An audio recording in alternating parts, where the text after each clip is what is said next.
کبھی چوٹ لگ جائے، زخم ہو جائے، تکلیف آ جائے، بہت زیادہ پریشانی بن جائے، لوگوں کے سامنے پیٹنے کی ضرورت نہیں، بلکہ صبر کرتے رہیں اور اپنی زبان سے اللہ کا نام لیں، بسم اللہ پڑھ کے اس تکلیف کو کندھا پیشانی سے قبول کریں۔ آپ یوں مثال لے لیں، کبھی چلتے چلتے پاؤں کی ٹھوکر لگے، گر جائیں، بسم اللہ پڑھیں۔ پرانے بزرگ خواتین، بڑی عمر کی عورتیں، کبھی بچہ گر جائے نا تو بسم اللہ پڑھتی، اور ہمیں اسلام نے تلقین یہی کی ہے کہ چوٹ لگنے پر بھی بسم اللہ پڑھا کرو۔ بڑا شاندار واقعہ سنن نسائی کے اندر ہے، اللہ کے رسول صلی اللہ علیہ وسلم غزوہ احد میں ہیں، 12 صحابہ کے ایسے دائرہ بنا ہوا ہے اور نبی صلی اللہ علیہ وسلم وہاں موجود ہیں، کافروں کا لشکر آگے بڑھتا ہے۔ نبی صلی اللہ علیہ وسلم اپنے پاس کھڑے 12 صحابہ سے پوچھتے ہیں، میرے صحابہ کون مقابلہ کرے گا ان کافروں اور ظالموں کا جو ہماری طرف بڑھ رہے؟ سیدنا طلحہ بن عبید اللہ رضی اللہ عنہ، انا یا رسول اللہ، محبوب جی میں جاتا ہوں مقابلہ کرنے کے لیے۔ میرے محبوب صلی اللہ علیہ وسلم فرماتے ہیں آپ اپنی جگہ پر رہیں، کوئی اور جائے۔ انصار میں سے ایک اٹھا، میں جاتا ہوں، تلوار پکڑی، لڑنا شروع کر دیا۔ میرے محبوب کی آنکھوں کے سامنے دیکھتے دیکھتے وہ جوان شہید ہو گئے۔ پھر آپ نے پوچھا کہ اور کون مقابلہ کرے گا، کیونکہ کافر بڑھ رہے تھے۔ دوسرے پھر طلحہ رضی اللہ عنہ نے کہا کہ میں جاتا ہوں، لیکن آپ نے فرمایا کہ طلحہ آپ نہ جائیں، آپ اپنی جگہ پر رہیں۔ پھر دوسرا صحابی اٹھا، وہ گیا، وہ بھی اسی طرح شہید ہوا، تیسرا شہید ہوا، چوتھا شہید ہوا۔ میرے محبوب ہر مرتبہ پوچھتے من للقومی، طلحہ بن عبید اللہ ہر مرتبہ کہتے کہ یا رسول اللہ میں جاتا ہوں، میرے محبوب بٹھا دیتے اور صحابی چلے جاتے اور چلے جاتے، کرتے کرتے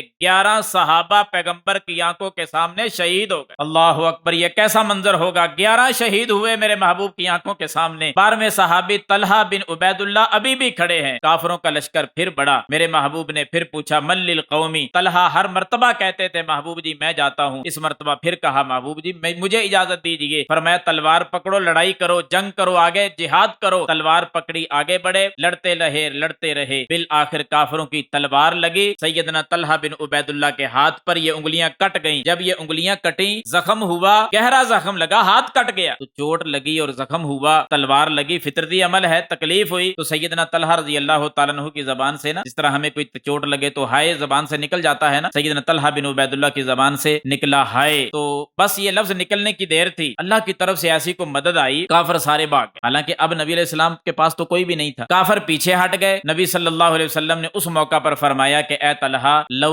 قلت بسم اللہ، اے طلحہ کاش تو ہائے نہ کہتا، بلکہ جب تجھے تلوار لگی، تجھے چوٹ لگی، گہرا زخم آیا، تیرا ہاتھ کٹ گیا، کاش تو اس وقت اپنی زبان سے اللہ کا نام لیتا، بسم اللہ تو پڑھ لیتا، لرفعتک الملائکۃ والناس ینظرون، فرشتے تجھے اوپر اٹھا کر تیری حفاظت کرتے، دنیا تجھے دیکھتی رہ جاتی۔